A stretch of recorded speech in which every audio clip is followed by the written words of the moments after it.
Cuando empecé a trabajar en la Comisión de la Verdad, tal vez el reto más grande que tuve fue tener que escuchar a tantas personas.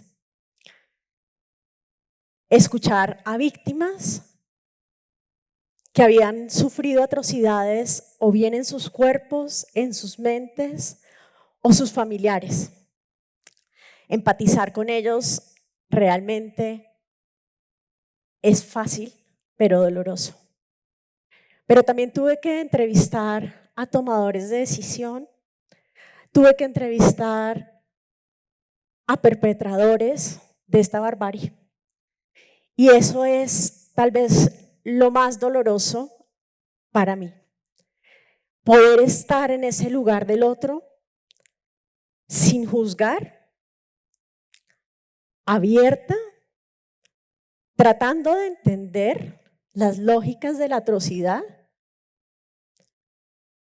pero teniendo siempre claro que nada se puede justificar, que hacerle daño al otro no es posible.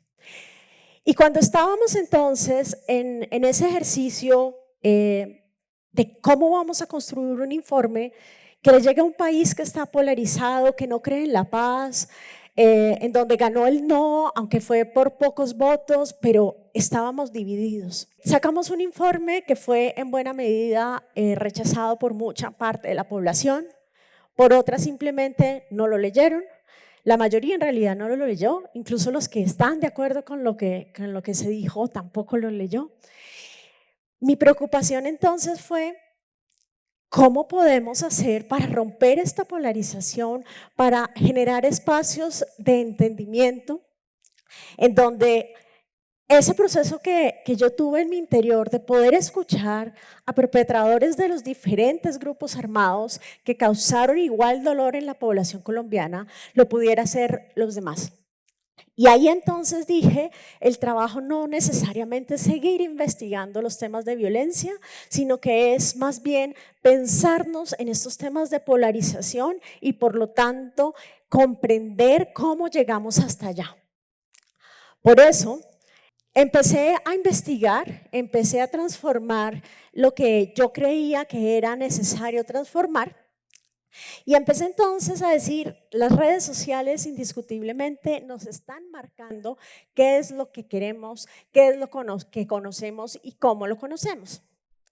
Y en esa medida lo que encontré es, ¿por qué le tenemos tanto miedo a la polarización? Si muchos dicen que simplemente es un espacio de desacuerdo, pues la verdad es que no es un espacio de desacuerdo. El desacuerdo es absolutamente importante en nuestras sociedades. Nos construimos a partir del desacuerdo. El conflicto es necesario. El tema es cómo lo tramitamos, ¿sí? Cómo estamos generando una escucha frente al otro. Y la verdad es que las redes sociales, el algoritmo, siempre nos está indicando y nos está distorsionando la realidad, nos está además amplificando lo que queremos oír y nos está distorsionando lo que dice el otro. Y entonces esto se vuelve un diálogo de sordos.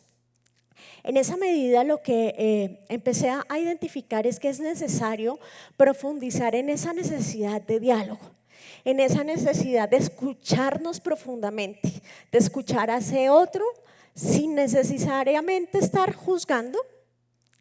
Creo que es importante saber qué está bien y qué está mal, ¿cierto? Que causar dolor a otro no es una opción, pero entender por qué llegaron hasta esos extremos es importante y eso solo lo puedo hacer escuchando, no solamente a los victimarios, sino a las víctimas. Y así podemos entonces construir un significado conjunto frente a lo que nos pasa. Sin embargo, no es una tarea para nada fácil, es una tarea realmente compleja en este mundo tan fragmentado. Si nosotros pensamos simplemente en Colombia y vemos la Constitución del 91, sabemos que somos un país pluricultural. Y el artículo 7 de la Constitución nos dice de alguna forma que celebramos el hecho de ser un país que tiene una diversidad cultural y étnica profunda. Sin embargo, yo les pregunto a ustedes, cuando estudiaron en sus colegios, qué tan diversos eran sus compañeros, qué tan diversos eran sus profesores. Y estoy seguro que no eran tan diversos. Cuando yo empiezo a revisar lo que fue mi vida en la infancia y en la adolescencia en el colegio, era una burbuja impenetrable frente a otras culturas. Nos enseñaban de religión, la religión que profesaba el colegio, y nos enseñaron a movernos en unos círculos sociales específicos. Afortunadamente las universidades en su gran mayoría son mucho más diversas y tuve oportunidad de conocer culturas distintas. Incluso pude estudiar con una persona indígena, lo cual también es muy importante para entender que es que realmente sí somos diferentes, pero que eso no es una imposibilidad, sino es todo lo contrario, es una gran posibilidad de transformación. Después en el trabajo tuve la posibilidad de tener una ampliación más grande. Pude trabajar entonces con personas afrocolombianas, con personas indígenas, pude trabajar con gente que parecía una mestiza igual que yo, pero que en realidad pertenecían a culturas profundamente distintas. Pero cuando vemos hoy en día cómo estamos socializando, nos damos cuenta que nuestra socialización en buena medida se está dando a través de redes sociales. Y esas redes sociales no nos están mostrando realmente la diversidad como algo de potencial de construir significados conjuntamente, muy siguiendo a un psicólogo maravilloso como Brunner o a un antropólogo como Gertz, donde podemos construir a partir de esta diversidad algo conjunto a través del diálogo, de la negociación. Pero realmente lo que vemos es que las redes en esa diversidad lo que hacen es que fragmentan. Diversidad no necesariamente es fragmentación, ¿sí? Pero el mundo como nos lo están mostrando las redes sociales, ese algoritmo que nos lleva entonces a encontrarnos metidos en unas pequeñas sectas, en unas pequeñas tribus, con unos rituales profundos. Acá tenemos entonces imágenes de la manósfera, en donde entonces se generan unas identidades profundamente inseguras, en donde es que nos sentimos los hombres amenazados por las mujeres. Nos sentimos los hombres heterosexuales amenazados por los homosexuales. Cuando la extrema derecha dice nos sentimos amenazados por un progresismo y por un liberalismo profundo que quiere entonces homogenizarlo todo. Entonces acá vamos viendo incluso que hasta el movimiento antivacunas empieza a ser un elemento absolutamente central. ¿Y cuál es el problema? Pues que consumimos solamente lo mismo. Nosotros nos estamos consumiendo en esa burbuja que crea el algoritmo y seguimos consumiendo y no paramos.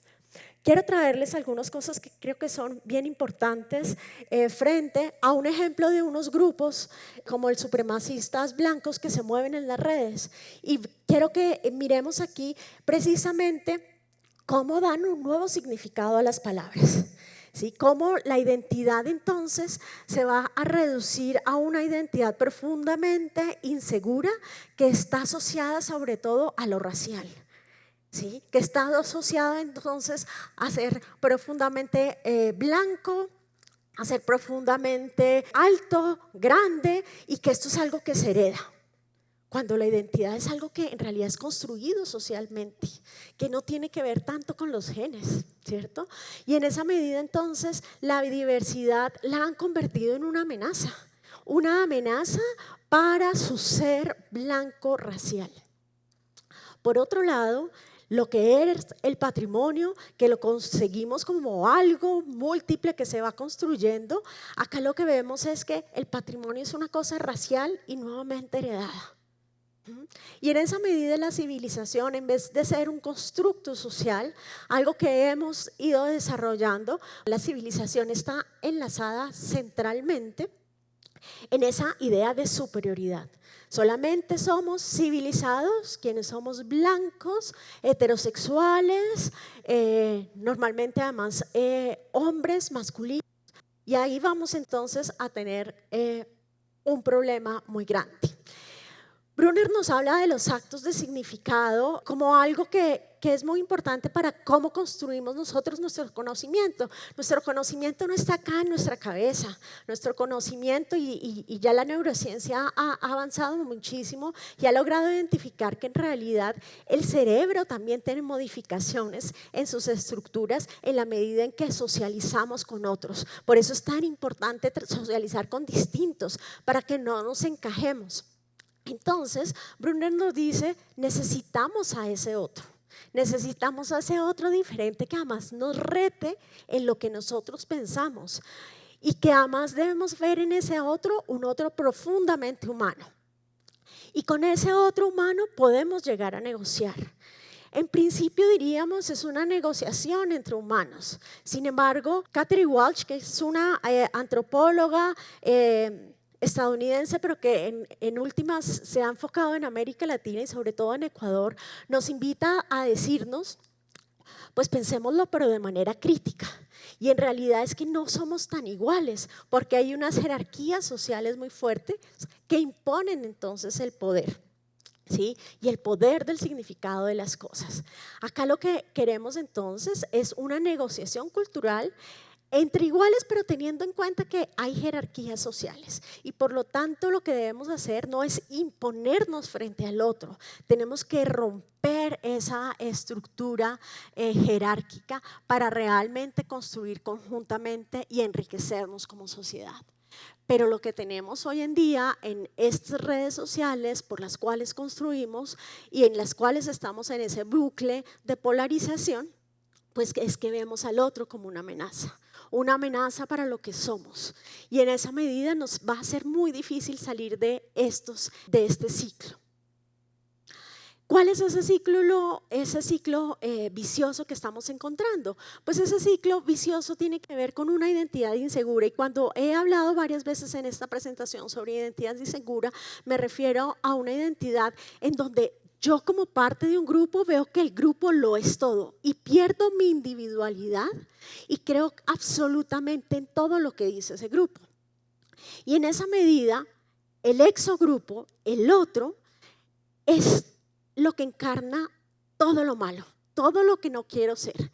Y así entonces me veo de una manera tan profundamente maniquea, yo soy el bien y él es el mal, el otro es la maldad y ahí no puedo entonces llegar a construir. Y lo que es más complicado es que me meto entonces en las redes sociales buscando confirmación, porque los seres humanos actuamos con la idea de tener un sesgo de confirmación. A mí me gusta que me digan lo que yo estoy pensando, a mí no me gusta como persona que me contradigan, ¿sí? Y eso pues es muy peligroso, porque las redes sociales entramos precisamente en eso, el bucle empieza y nos crea una burbuja, pero es una burbuja que nos estalla con un pequeño pinchazo.